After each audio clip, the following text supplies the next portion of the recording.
2020년도 건설안전지수사 2차 실기 문제를 한번 정리를 해볼게요. 첫 번째 문제로는 건설재료 양중 와이어루프 폐기 기준이 나왔고요. 이음매가 있는 거, 꼬인 거, 심하게 변형되거나 부식된 거, 열과 전기 충격에 의해서 손상된 거, 수치로는 17이에요. 17. 와이어루프의 한 고임에서 끊어진 소선의 수가 10% 이상인 것, 지름의 감소에 공층 지름의 7%를 초과한 것. 두 번째는 해치 대상 구조물 조사 대상 5가지를 쓰라고 했는데 이게 기출문제에 22년도에 전체 부지 상황까지 나왔기 때문에 여기서는 그것까지 같이 한번 암기해 볼게요. 일단 그때 뭉쳐서 외운다고 그랬죠. 그래서 구조물에 관련된 거를 먼저 외울게요. 구조물 요거 하나 그 다음에 구조 요거 3개랑 이렇게 해서 외우고요. 그 다음에 해체라는 걸로 외운다고 그랬죠. 해체. 그 다음에 해체. 그리고 해체. 이렇게 4가지 외우면 일단 7개는 되니까 그거에 대해서 그 다음에는 이제 소음 이거 외우고 증설계축이랑 제2용 이렇게 외울게요. 첫 번째로는 구조물의 설립 연도와 사용 목적이 먼저 중요하겠죠. 구조물의 설립 연도, 사용 목적. 그 다음에 구조물의 노후 정도랑 제 유무를 알고, 그 다음에 구조의 특성 및 생수 아니에요. 치수. 이게 그거에 그냥 생수로 나와 있더라고요. 치수, 충수, 건물 높이 기준층의 면적 또는 이렇게 3개를 암기하시고요. 그 다음에는 해체. 부재별 치수 백은 상태 이걸 모르더라도 해체 시 주의해야 할 구조적으로 약한 부분, 그 다음에 해체 시 전도에 우려가 있는 내외장재, 해체 공법의 특성에 비삼각도, 낙하 반경 등의 사전 확인, 해체물의 직접 운반 방법, 그 다음에 그 증설이라든지 구조를 좀 바꿨다든지 하는 부분에 있어서 증설, 개축, 보강 등의 구조적 변경 사항, 제2용 또는 이설을 요하는 부재 현황, 나머지로 기타 당의 구조물 특성에 따른 내용 및 조건, 진동, 소음, 분진 예상치, 측정 및 대책 방법, 요거에 대한 거는 부지 상황으로 나오니까 연결돼서 생각해 보면 되고요. 그 다음에 설비기구, 전기배선, 배관 설비 개통, 요거는 이것도 마지막으로 외우고, 그 다음에 평면 구성 상태, 폭층고, 벽 등의 배치 상태. 그래서 자기가 암기할 수 있는 거 5가지를 암기한다고 하면 여기 5점짜리로 나온다고 하면 그냥 구조의 그 노후 정도 설립 연도까지 이거 두 개랑 아니면 해체 시 해체에 관련된 거 사전 확인하는 거랑 진동소음 이렇게 해체물 직접 이렇게 해서 뭐 5가지 쓰셔도 되고요. 그다음 부지 상황. 부지 상황 같은 경우도 요거를 먼저 어떻게 했냐면 사람과 차량으로 나눠서 외운다 그랬잖아요. 먼저 사람 인근의 건물 동수랑 겨주자 현황을 보고 그 다음에 도로 상황 조사를 한 다음에 가공 고압선 유무, 그 다음에 도로가 있으니까 접속도로 폭, 출입구 개수, 매설물 종류 및 개폐 위치, 그리고 차량 대기, 장소 유무 및 교통량, 그리고 진동, 소음 발생, 영향권 조사, 그다음에 해체공사 착수에 앞서서 철거, 이설, 보호해야 할 필요가 있는 공사 장애물 현황, 부진의 공지 유무, 해체형 기계 설비 위치, 발생지 처리 장소. 해체 공법은 기계력에 의한 거는 철해머 공법, 소형 핸드브레이커, 대형 브레이커 공법, 절단 공법, 전도 공법이 있고 유압료에 의한 거는 압세 공법, 유압제 공법, 팽창압 공법 이렇게 있어요. 근데 굴착 공사의 안전을 위해서 계측기, 배치, 위치 선정 시 고려 사항은 구조물 제하 장소, 결과의 피드백이 가능한 장소, 인적 구조물 내 영향권 내 토압, 지반 침하, 지하 수위 변이 발생이 예상되는 곳, 설치된 계측기의 손상 발생 우려가 적은 곳에다 설치를 해야 하고, 우리가 17년도하고 22년도에 같은 문제가 나와서 일단 그냥 간략하게 할게요. 계측기는 우리 10가지가 있었죠. 지중경사계, 지하 수위계, 간극수압계, 토압계, 하중계, 변형률계, 건물경사계, 지표침하계, 층별침하계, 이렇게 균열계 이렇게 있고요. 그 흙맞이 공법 선정할 때 고려사항 중에 5가지, 불적 토질의 현상 및 지층을 분석하고 지하 수위에 대한 대책, 인적 구조물의 침하 변이, 사면 안정성에 대한 고려, 주변 심화에 대한 문제점, 그리고 전기저음사항 요거 제일 중요하죠. 부재의 손상, 변형, 부식, 변이 및 탈락의 유무와 상태, 버팀대의 기납의 정도, 부재의 접속부, 부착부 및 교차부의 상태, 침하의 정도, 요거는 그냥 넘어가도 될 것 같아요. 그리고 거푸집 및 지버공 설계할 때 고려하 중 5가지를 쓰라고 했는데 우리 이거 나오죠. 연집 방향, 횡방향, 콘크리트 층가, 특수 하중, 상기 위에 4가지 하중에 안전율을 고려한 하중 이렇게 5가지 쓰시면 돼요. 연집 방향에는 이제 우리 콘크리트 타설할 때 상부에서 작용하는 하중, 건푸지, 지보공, 콘크리트 철근, 작업원, 타설용, 기계기구, 가사설비 등의 중량 및 추격 하중이고요. 횡방향 하중은 작업할 때 진동, 충격, 시공, 오차 등의 기인되는 횡방향 하중 이외에 필요에 따라 풍압, 유수압, 지진 등 콘크리트 츠갑은 굳지 않은 콘크리트 츠갑이고 특수하중은 시공 중에 예상되는 특수한 하중. 상기 1에서 4호까지 해당되는 하중의 안전율을 고려한 하중. 그다음에 요렇게 문제가 5점짜리인 거고 요거 같은 경우 다른 기출 문제에서 한꺼번에 나온 문제예요. 제가 이제 문제 형식을 보면 5점짜리로 나왔다가 5점짜리가 25점으로 나오는 경우가 다양해요. 그래서 얘도 5점이었는데 요거에 확정해서 25점짜리 나온 거죠. 그래서 그걸 같이 하면 거푸집 조립할 때 준수사항이 나왔어요. 거푸집 조립할 때 거푸집에 관련된 문제는 많이 나오긴 하는 것 같아요. 첫 번째로는 일단 거푸집 지버공을 조립할 때는 안전 담당자를 배치하래요. 안전 담당자 배치를 하고 그 다음에 작업장 내 통로 비계가 충분한지 보래요. 어떤 작업할 때 거푸집 운반 설치 작업할 때 또 특히나 요것도 재료기구 공구를 올리거나 내릴 때에는 달줄 달포대로 사용한다. 안전 담당자 배치, 작업장 내 토로 충분인지 확인, 달줄 달포대 사용. 요거 강풍 폭우 소폭설의 악천 후에는 작업을 중지. 그리고 작업장 주위에 그 출입금지 조치를 하든지 통행 제한을 하라는 얘기죠. 그리고 또한 슬라브 거푸집을 조립할 때는 많은 인원이 한 곳에 집중이 되면 무너질 수 있으니까 이것도 주의하고 사다리 또는 이동식 칠비기를 작업할 때 항상 보조원을 대기시키고 거푸집 현장에서 제작할 때 별도의 작업장에서 우리 거푸집 시스템 동바리 같은 경우는 제작할 때 공장에서 나온 걸 가지고 현장에 와서 조립을 하게 되잖아요. 그럴 때도 작업장이 필요하고 또한 거푸집을 현장에서 작업할 때 제작할 때도 별도의 작업장에서 제작을 하여야 한다. 이렇게 되는 거죠. 정말 모른다 하면 안전단 대체하고 작업장 내 통로 확보, 달줄 달포대 사용, 그 다음에 출입금지 통제 뭐 이런 거 하고 작업 중지, 악천 후일 때 그리고 이렇게 쓰셔도 5가지를 쓰라고 했으니까 하나, 둘, 셋, 넷, 다 충분히 쓰실 수 있을 것 같네요. 그죠?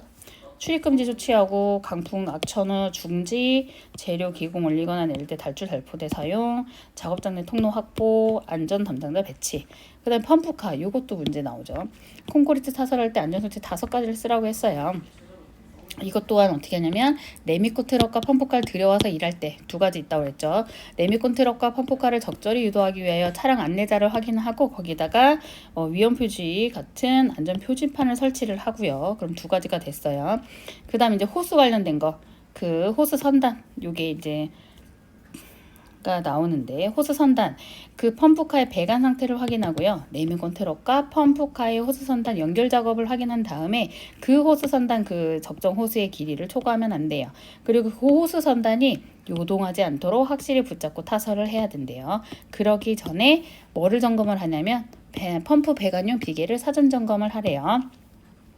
또한 실제 뿌릴 때는 공기 압송 방법으로 할 때는 비산하는 경우가 있으니까 꼭 주의를 하고 또 한 가지 이것도 좀 많이 나오죠.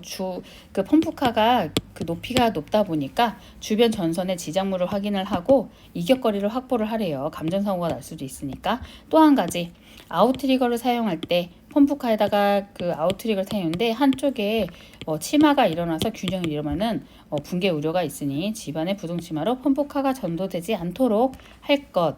그러면은 어떻게 다시 한번 간단하게 하면 차량 안내자 그 다음에 호스 선단을 레미콘 트럭과 펌프카가 연결 작업을 잘 확인을 하고 호스 선단을 뿌릴 때는 콘크리트 타설할 때는 호스 선단을 꽉 잡고 타설을 하면서 그 공기 압송 방법에 대해서는 비산할 수 있으니 꼭 그거를 주의해서 한다. 그러면 벌써 하나, 둘, 셋, 넷, 5개 그 안전 표지판까지 5개네요.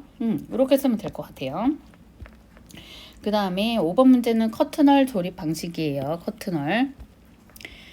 요것도 간단하게 보면 조립 방식에서 스틱 시스템, 각 구성부재를 현장에서 조립하는 방식이고요. 유니월은 그 부재를 공장에서 먼저 조립을 하고 나서 유니트화 한 다음에 현장에서 양중기로 설치하는 방식이에요. 얘는 현장 조립이라고 한다면 얘는 많이 그 공장에서 조립을 한 다음에 와서 설치를 하는 거죠. 그리고 윈도우월 메소드는 스틱월 형식과 유사한 공법이고 창호 주변이 패널로 구성되어 창호의 구조가 패널 트러스에 연결되는 점 스틱월과 차별화된다. 패널 트러스를 스틸 트러스에 연결할 수 있으므로 재료의 사용 효율이 높아 경제적이다. 그러면 일단 종류를 쓰라고 했으니까 이걸 메인으로 이렇게는 외우긴 해야 되겠죠. 스틱 시스템, 유니월, 다 각각 조립해보는 거 스틱 시스템, 유니월, 윈도우월, 메소드 이렇게 세 가지가 있고 구조 방식으로는요. 멀리언 방식, 패널 방식이 있어요. 두 가지 쓰라고 했으니까 멀리언 방식, 패널 방식. 멀리언 방식은 수직 부재를 구조체에 구축하고 그 사이에 사시 또는 패널 등을 끼워 넣는 방식으로 수직선에 강조한 큰 요절이 없는 평면적인 외장에 적용하는 거고 패널 방식은 벽 유닛을 하나의 패널로 제작해서 슬라브나 기둥 사이에 설치하는 방식으로 여러 형태의 디자인으로 가능한 방식입니다. 그래서 메인을 외워야 되니까 스틱 시스템, 유니월, 윈도우월, 메소드 구조 방식은 멀리언 방식, 패널 방식. 메스 콘크리트 여기서는 메인이 가장 중점으로 생각할 게 온도 균열이죠. 온도 균열.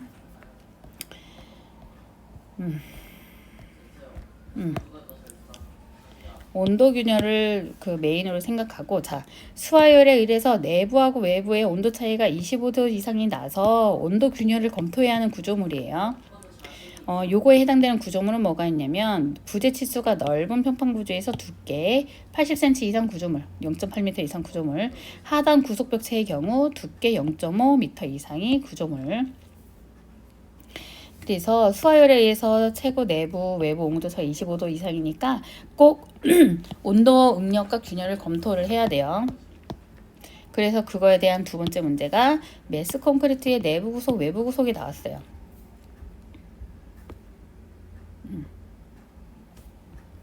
그래서 내부 구속 같은 경우는 일단 콘크리트를 그 타설하고 나면 온도가 올라가게 되는데 올라가는 시점에서 1에서 5일이 지나면 그 사이에 내부 온도차가 가장 크게 발생하는 구간이 발생하는데 그때 내부 구속이 잘 발생하더라 이거예요. 외부 구속 같은 경우는 일단 온도가 올라갔다가 내려가는 하강 지점에 이 지점에 콘크리트 균열이 발생하는 거예요. 요거를 다르게 정리한 부분이 다른 데 있기는 한데 그 얘기를 하고 해요. 그 다음에 외부 구속이 돼 있다는 내용은 그 만약 기타설된 거기에다가 다시 타설을 하게 되면 여기에 이제 이런 상태로 굳게 되면 여기는 수축이 일어나고 이쪽은 이거와 다르게 수축이 심하게 일어나지 않는다는 거예요. 그래서 외부 구속이 있는 상태에서 여기에서 균열이 일어나는 거죠.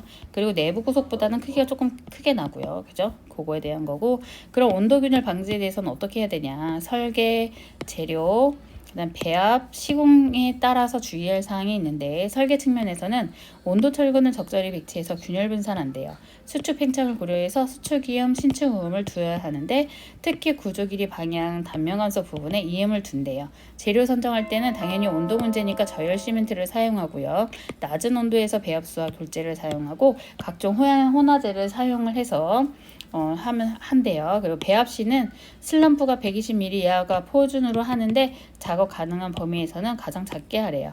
수화열 저감을 위해서 단위 시멘트량을 감소시키고요. 그리고 시공할 때는 타설 간격 및 부어넣기 높이를 정해진 시방서에 따라 준수를 하고 온도 균열 지수를 잘 활용해서 온도 관리를 해래요. 자, 온도 균열 지수에서는 원래 콘크리트 같은 경우는 그 인장 강도에 약하잖아요. 그쵸? 그래서 인장 강도에 대한 거를 생각을 하는 거예요. 그래서 온도 응력 최대값에 인장 강도에 배열을 주면 온도 균열 지수가 높으면 높을수록 자, 내려가죠. 그래서 균열이 낮아져요. 균열이 작아져요. 발생 확률이. 그렇기 때문에 온도 균열 지수를 잘 활용해서 온도 관리를 해라. 그리고 수화열 저감 대책으로는 프리쿨링, 파이프 쿨링이 있다. 그리고 7번 토목 터널 공사고요. 터널 공사에 나왔던 거고 소크리트 기능의 4가지. 자, 원지반의 위안을 방지하고요. 콘크리트 아칭 효과 도모. 이게 쇼크리트라 그 그 라이닝 그것도 아침 효과 이런 부분이 나오는 부분이 있죠. 이완 방지도 하고 좀 유사하긴 합니다. 그리고 안방 균열의 보강, 응력 집중 완화, 불연 속면 안반의 일체화, 귤착면 지방 응력의 삼축 압축 상태화, 지방 거동의 조기 구속, 하중 부담. 여기에서 뭐 메인을 4가지니까 뭐 아침 효과 암기하기 편한 거 아침 효과 원지마 이완 방지 그다음에 뭐 불연 속면 안반의 일체화 아니면 지방 거동의 조기 구속 하중 부담 이렇게 편한 걸로 암기하시면 될 것 같고 그 다음에 배수 지수 공법이 있어요. 그거에 대해서 5가지를 쓰세요. 배수는 말 그대로 물을 빼내는 거고 지수는 말 그대로 차단하는 거죠. 물이 들어오지 못하게 차단을 하는 거. 그러면 배수 공법은 뭐가 있냐면요. 집수통, 명거, 암거, 디벨, 웰포인트가 있어요. 다시 집수통, 명거, 암거, 디벨, 웰포인트. 집수통은 말 그대로 집수통을 설치를 해서 수중 펌프를 하는 거예요. 명거는 트렌치 같은 걸 설치를 해서 배수하는 공법. 암거 배수 공법은 유공간을 지중해 매설해서 배수하는 공법. 디벨은 깊은 우물을 파고 우물을 파서 케이징을 박아가지고 삽입해서 수중 펌프하는 거예요. 웰포인트는 헤드파이프에 웰포인트를 장착을 해서 진공 펌프로 양수하는 법, 물을 빼내는 공법이에요. 지수 공법은 말 그대로 물을 차단시키는데 어떻게 하냐면 시트 파일, 슬러리월, 주열식 흑막이, 주입공법, 고결공법이 있어요. 이렇게 5가지. 시트 파일이 이렇게 뭐 이런 식으로 생겼죠. 강내 널막뚝을 연속적으로 연결해서 벽체를 형성하는 공법, 슬러리월 공법, 지중해 콘크리트를 타설해서 지하 연속 벽체를 구축하는 공법, 주열식 흑막이 공법은 현장 타설 콘크리트 말뚝을 연속으로 시공해 주열식으로 흑막이 벽을 형성하는 공법, 주입공법은 시멘트, 모르타르, 화학약의 접착액을 집안 내 주입관을 통해 그라우팅하는 공법, 고결공법은 생석회 말뚝공법, 동결공법, 소결공법에 의해서 집안의 고결공법. 기계굴착 방법을 5가지 쓰라는 문제예요. 요거에 대해서는 TBM, 쉴드 공법, 로드헤더 공법, 안트로킥 로드헤더 공법, 샌드빅 공법 이렇게 있어요. TBM은 도링머신의 회전 커터로 절단면을 절삭 또는 파괴하는 공법이고 쉴드 공법은 쉴드를 추진시켜 세그먼트를 연속적으로 이어붙이는 방법으로 터널을 구축하는 공법. 로드헤더 공법은 주변의 안반과 구조물의 영향을 최소화하여 굴착이 가능한 공법. 안트라키 로드헤더 공법은 전기 유압식으로 작동돼서 매연을 배출시키지 않는 공법이고 샌드빅 공법은 최대 150메가파스칼의 압축 강도에서 경제적으로 암석을 부착할 수 있는 신공법이래요. 그래서 이게 5가지 TBM, 쉴드 공법, 로드헤더 공법, 안트라키 로드헤더 공법, 샌드빅 공법 이렇게 해서 기계 굴착하는 방법 5가지를 쓰라고 했어요. 8번 문제, 8번 문제는 건축물의 외장 치장 벽돌 정의를 하고 탈락의 원인과 방지 대책 3가지를 쓰라고 했어요. 이게 25종 문제죠. 첫 번째 외장 치장 벽돌이라는 거는 건축물 외벽에 위관 치장용으로 시공되는 벽돌로 일반적으로 적별도를 말한대요. 탈락의 원인은 외벽과 내벽에 미결속에 의한 균열 발생할 수 있고 노후화로 부식으로 발생할 수 있고 온도 변화에 따른 치장벽돌의 수축 팽창 반목으로 발생을 하고 치장벽돌 지지부 균열의 부실로 콘크리트 받침덕이나 지지 앵글의 내력 부족으로 파손 또는 처짐이 발생한대요. 요거에 대한 방지 대책으로는 외벽과 내벽의 미결속에 의한 균열을 방지하고 온도 변화에 따른 치장벽돌의 수축 팽창에 의한 균열 방지를 하고 치장벽돌 지지부 균열 발생 방지 대책인데 첫 번째로 보면 철물 부식 방지를 위해서 수분 침투를 억제하기 위한 시공을 하고 철물 시공 전 부식 방지 조치를 하여 그 다음에 그 온도 변화에 따른 현상을 흡수할 수 있도록 신축 줄눈을 설치를 하고 콘크리트 받침턱과 지지 앵글의 응력을 사전에 산정해 처짐이나 파손이 발생되지 않도록 철저하게 구조 검토를 해야 된대요. 그다음에 9번 강구조 공사예요. 강구조의 안전. 요거 다른 영상에 제가 올린 부분이 있는데 여기서는 그냥 간단하게 읽고 넘어갈게요. 우리가 일단 새 장비라는 게 있는데 새 장비는 2차 반경분의 그 기둥의 길이로 나눈 값을 B라고 했어요. 그거를 람다라고 했고 그걸 새 장비라고 그랬어요. 새 장비. 그렇게 했고 그 다음에 여기서는 이제 KL이 이제 유효자굴 길이라고 정의를 했어요. 그 세장비 같은 경우는 여기 세장비죠, 세장비. 그래서 K는 유효자굴 길이 개수고 이게 그 지지하는 구조에 따라서 그거 K 값이 달라진다고 했어요. 두 개가 고정되어 있는 경우도 있고 위에는 고정이 안 되어 있는 경우에 따라서 그 값이 다 달라지는데 그때 이제 K 값이 정해져요. 유효자굴 길이의 개수는 그 세장비를 선정할 때 사용하는 개수고 K는 세장비의 정의는 기둥의 유효자굴 길이와 단면 선능에 의해 정해지는 비율로 기둥이 하중에 견디는 정도를 나타내는 것이며 기둥의 변곡이 값을 말한대요. 이 세장비 값이 100 정도 되면 100 이상 되는 거는 장주라고 그랬죠. 장주인데 장주에서 대표적으로 해당되는 게 우리 시스템 동발이고 거기에서 수직재가 해당된다고 그랬죠.